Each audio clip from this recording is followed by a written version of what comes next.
against the windows of Maplewood Elementary as 6-year-old Tommy Martinez bent over his paper, his small fingers wrapped around a red crayon with the intensity of an artist possessed. Mrs. Henderson moved between the desks of her first-grade art class, encouraging the children as they worked on their free drawing assignment, but when she reached Tommy's desk, her smile faltered.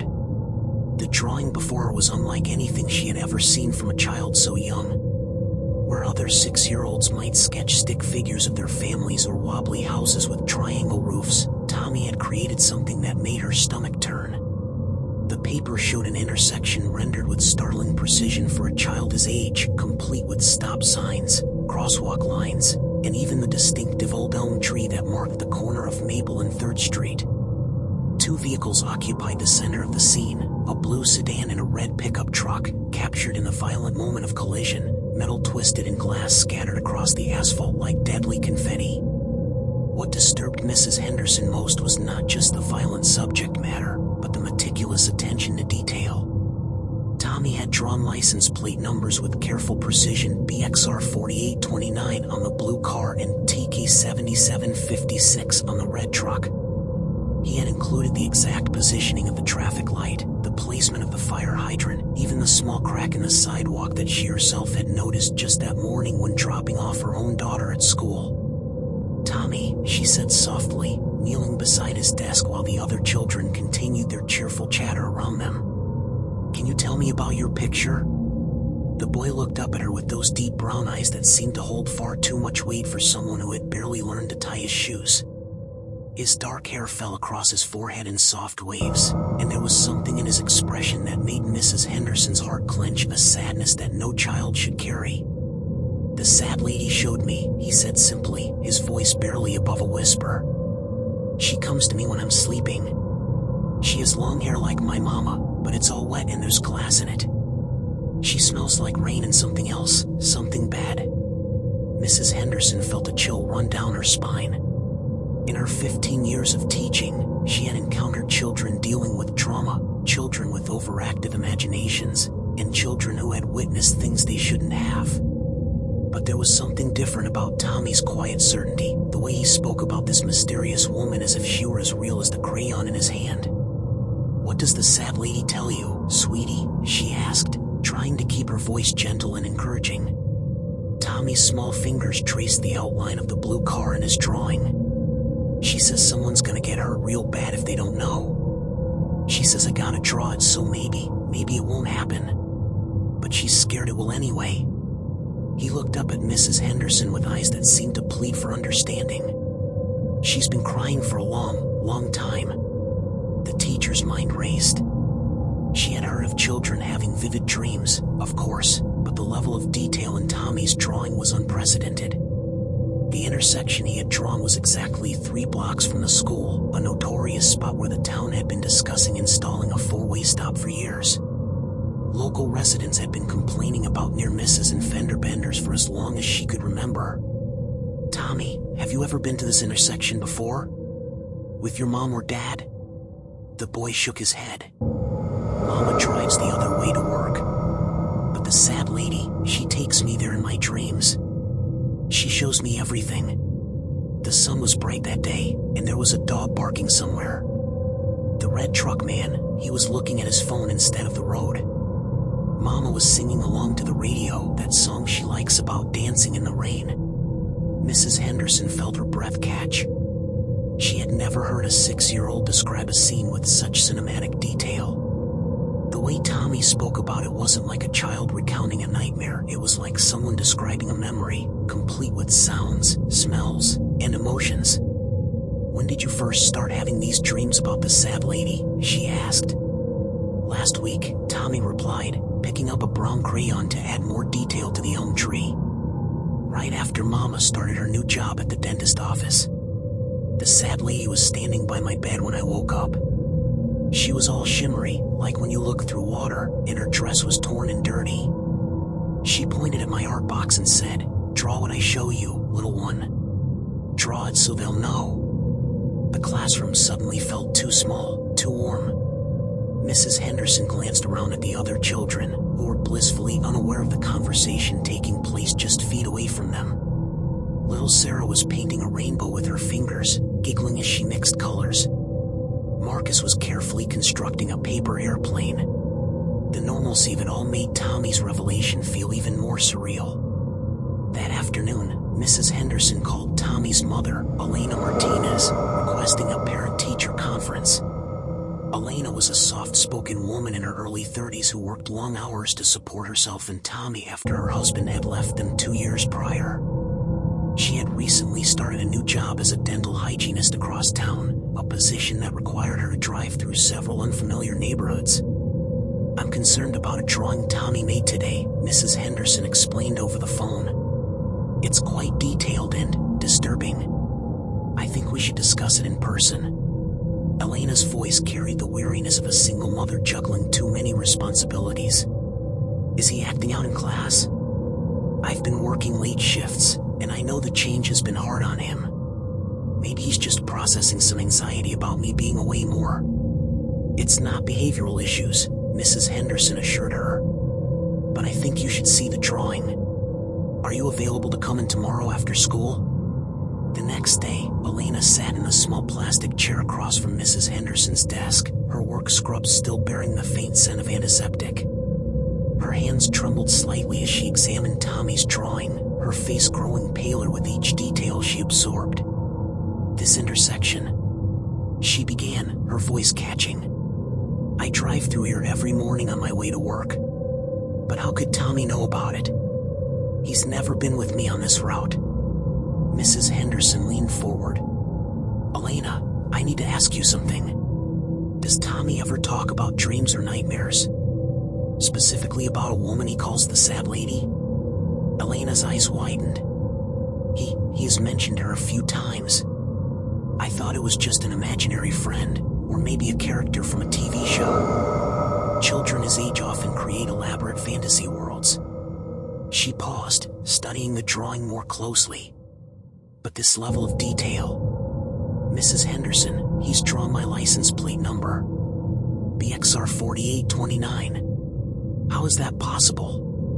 The teacher felt her heart racing. "He also mentioned that you sing along to a song about dancing in the rain while you drive." "Dancing Queen," Elena whispered. "It's my favorite song. I always have it on my playlist for the morning commute. But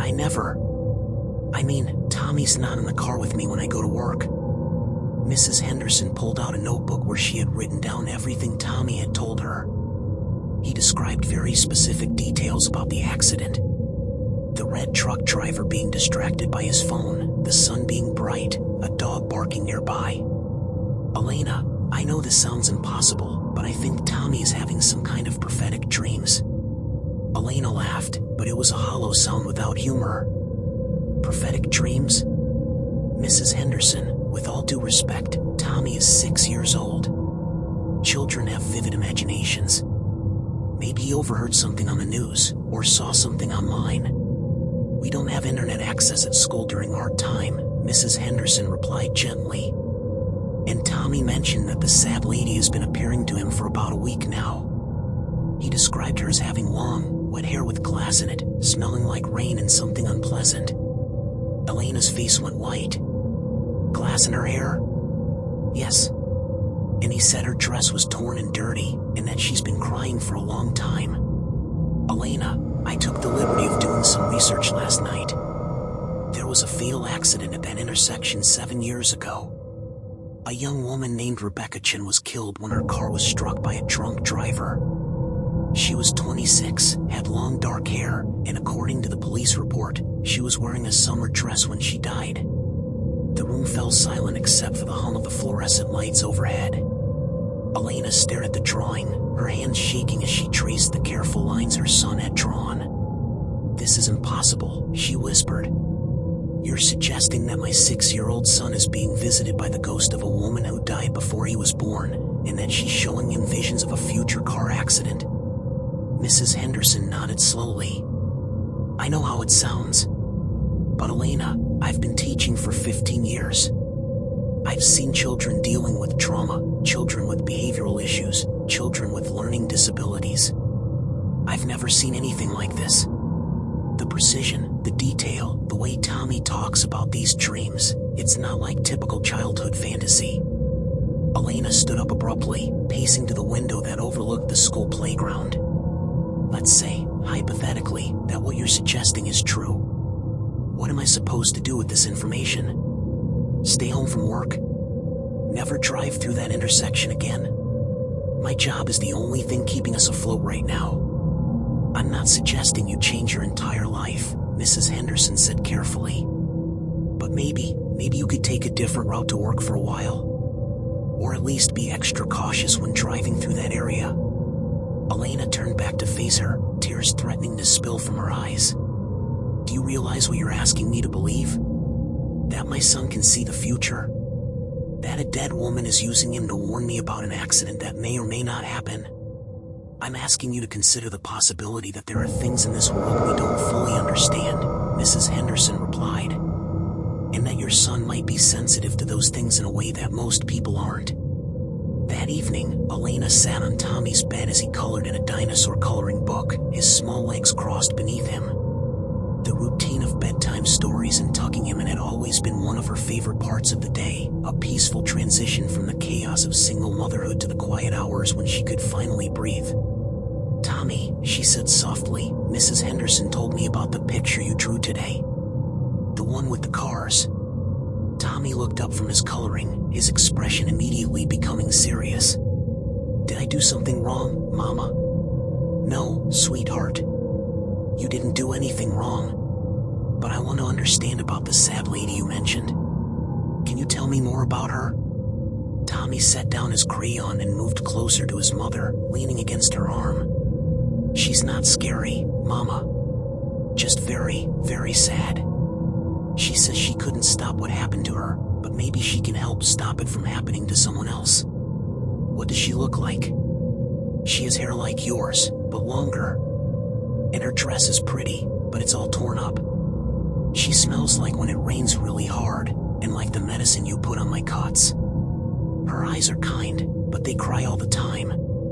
Elena felt a chill run through her. The description was so vivid, so specific.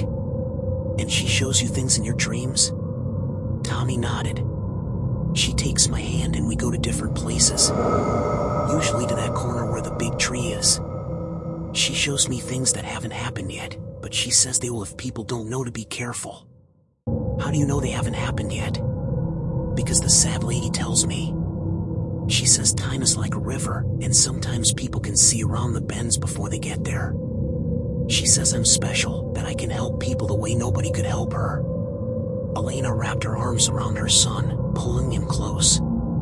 The rational part of her mind insisted that this was elaborate child's play, that Tommy had somehow absorbed details about the intersection and the accident from conversations he'd overheard or news reports he'd glimpsed. But the mother in her, the part that had watched her son grow and develop, that had seen him demonstrate unusual sensitivity and intuition from a very young age, couldn't dismiss what she was hearing.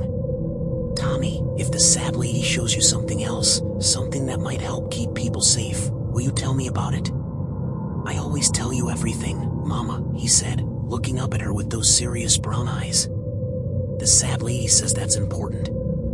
She says secrets about danger are heavy, and little boys shouldn't have to carry them alone. That night, after Tommy had fallen asleep, Elena sat at her kitchen table with a cup of coffee growing cold in her hands. She had pulled up news articles on her laptop about the accident 7 years ago, reading about Rebecca Chen's death with a mixture of fascination and horror. The young woman had been an elementary school teacher, ironically enough, who had been driving home from a late parent-teacher conference when a drunk driver ran a red light and slammed into her car at 50 miles per hour. She had died instantly, the report said, her body found still wearing the floral sundress she had put on that morning. The details matched Tommy's description with chilling accuracy. Over the next 2 days, Elena found herself taking increasingly elaborate detours to avoid the intersection at Maple and 3rd Street. She told herself it was just a precaution, that she was being overly cautious because of her son's vivid imagination. But every time she thought about taking her usual route, something in her chest tightened with inexplicable dread. Crystal clarity. The sun was reflecting off his windshield, creating a blinding glare, and somewhere in the distance, she could hear a dog barking. Every detail was exactly as Tommy had drawn it. Elena slammed on her brakes and yanked her steering wheel to the right, but she knew it was too late. The truck was going to hit her passenger side, right where Tommy would have been sitting if he had been with her. The impact was inevitable, written in the laws of physics and the speed of their respective vehicles. In that suspended moment before collision, Elena found herself thinking not about her own safety, but about her son. About the impossible drawing he had made, about the sad lady who had tried to warn them, about the weight of prophecy that no 6-year-old should have to carry. The truck slammed into her car with a sound like thunder, like the world breaking apart.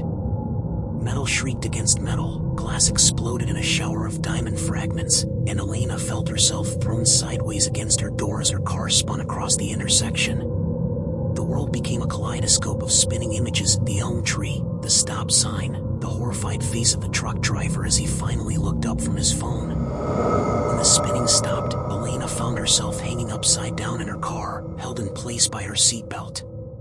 Blood was trickling from a cut on her forehead, and her left shoulder ached terribly, but she was alive.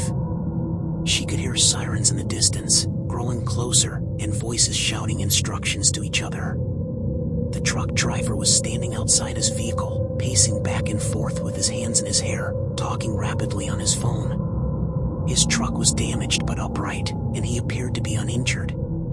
Elena's car, however, was a twisted wreck, its passenger side crushed inward exactly as Tommy had drawn it. As the paramedics worked to extract her from the wreckage, Elena kept thinking about the precision of her son's drawing. The license plate number on the truck, TK7756, was exactly what Tommy had written in his careful 6-year-old handwriting.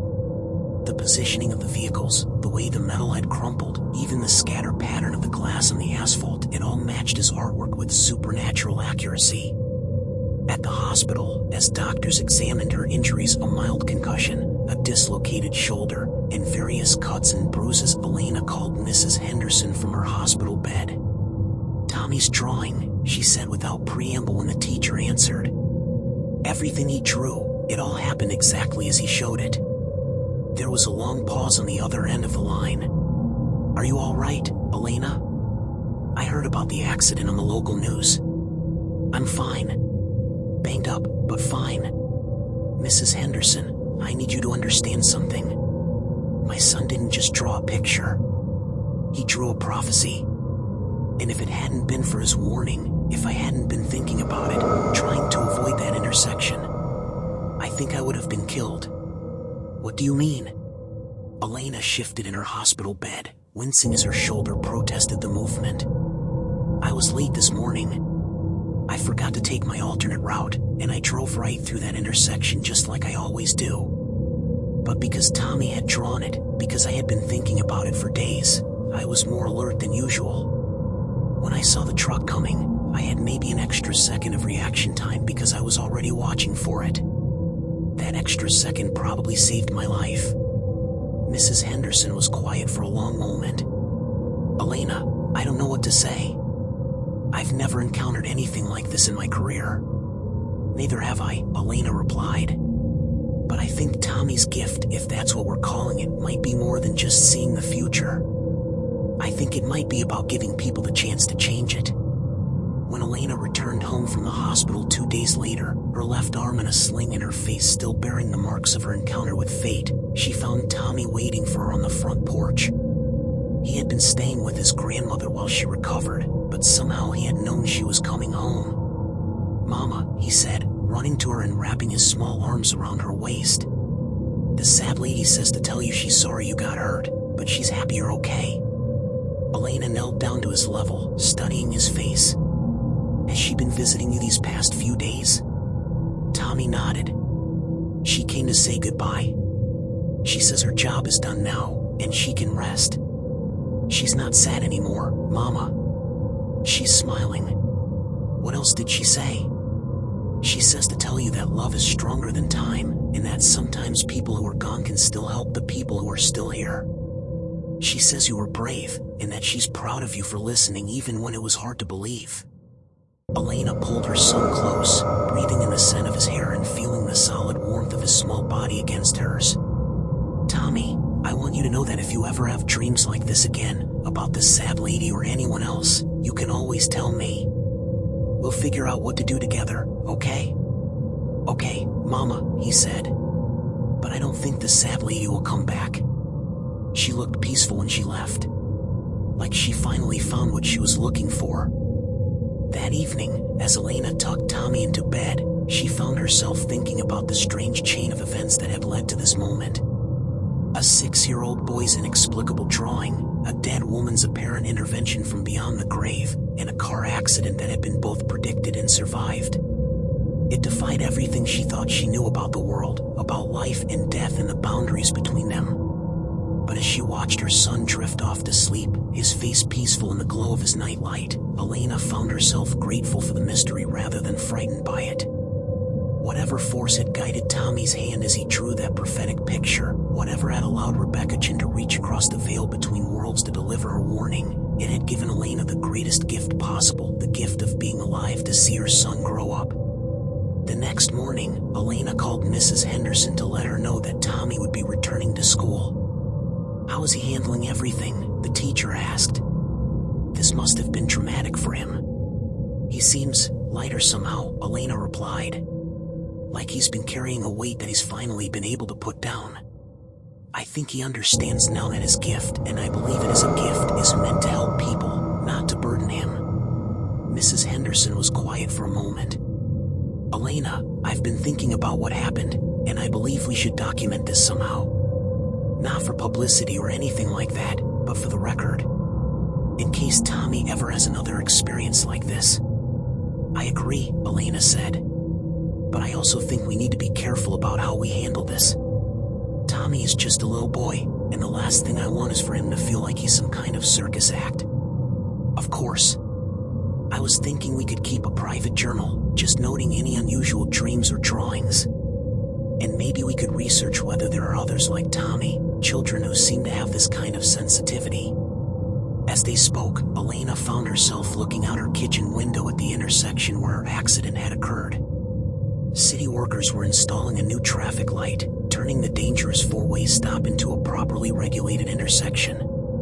The change had been fast-tracked, the mayor's office had announced, in response to the recent accident and long-standing safety concerns. It occurred to Elena that Rebecca Chin's death 7 years ago had not been in vain.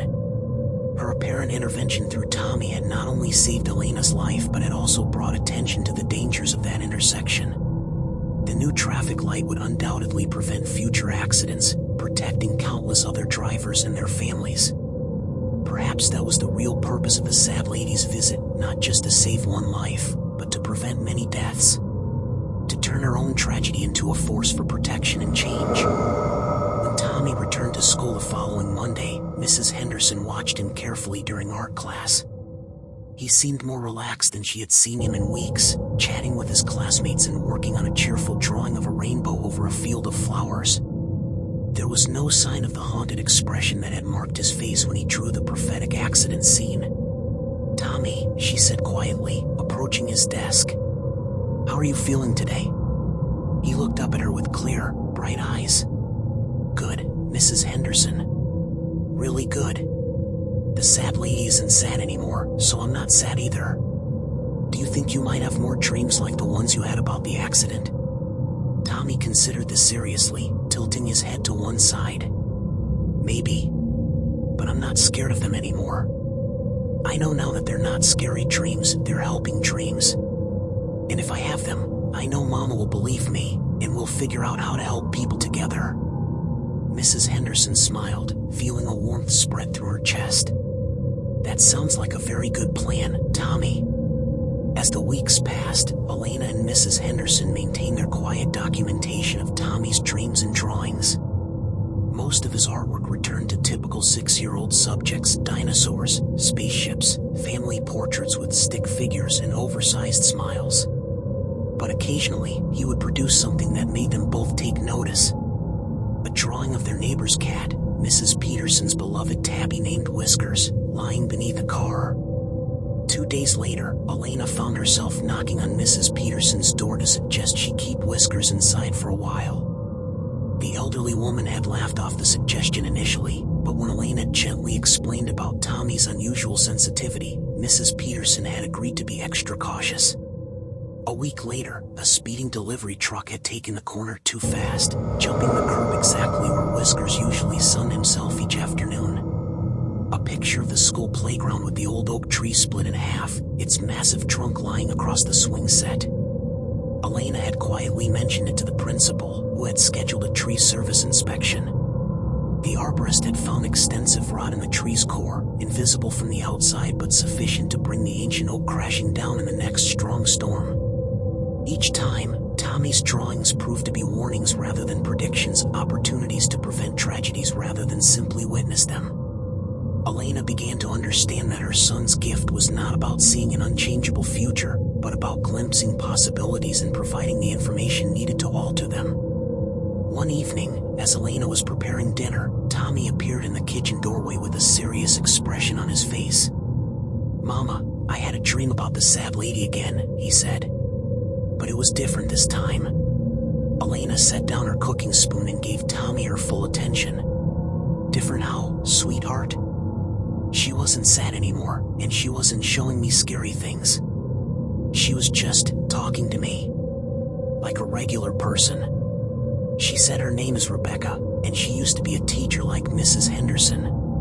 Elena felt a chill run down her spine. She had never told Tommy the name of the woman who had died in the accident 7 years ago. What else did she say?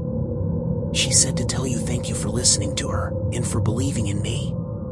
She said that sometimes people who die in accidents stay around because they're worried about other people getting hurt the same way. But now that the intersection is safe, she doesn't have to worry anymore. Tommy paused, his small brow furrowed in concentration. She also said that I might meet other people like her sometimes, people who need help getting their messages to the living world. She says I shouldn't be scared if that happens, because they're not trying to hurt anyone, they're trying to help. Elena knelt down to Tommy's level, taking his small hands in hers. "How do you feel about that, Tommy? About the idea that you might have more experiences like this?" Tommy thought for a moment, his expression thoughtful beyond his years. "I think it's okay, Mama. I think it means I have a job to do, like how you have a job at the dentist office. My job is to help people who can't help themselves anymore." "That's a very big responsibility for a little boy," Elena said gently. "I know," Tommy replied. "But Rebecca says I won't be alone. She says there are other people like me, and when I get older, I'll meet them and we can help each other. She says it's like being part of a special club, except instead of having meetings, we help keep people safe." That night, after Tommy had gone to bed, Elena sat at her computer researching psychic phenomena in children. She found stories that sounded remarkably similar to her son's experiences, children who drew events before they happened, who claimed to communicate with deceased individuals, who seemed to possess an uncanny ability to sense danger or tragedy before it occurred. The stories were scattered across paranormal websites, academic papers on child psychology, and personal accounts from parents who had struggled to understand their children's unusual gifts. Elena printed out several articles and began to compile a folder of information, resources she hoped would help her support Tommy as he navigated his extraordinary abilities. 6 months after the accident, Elena received a call from Mrs. Henderson.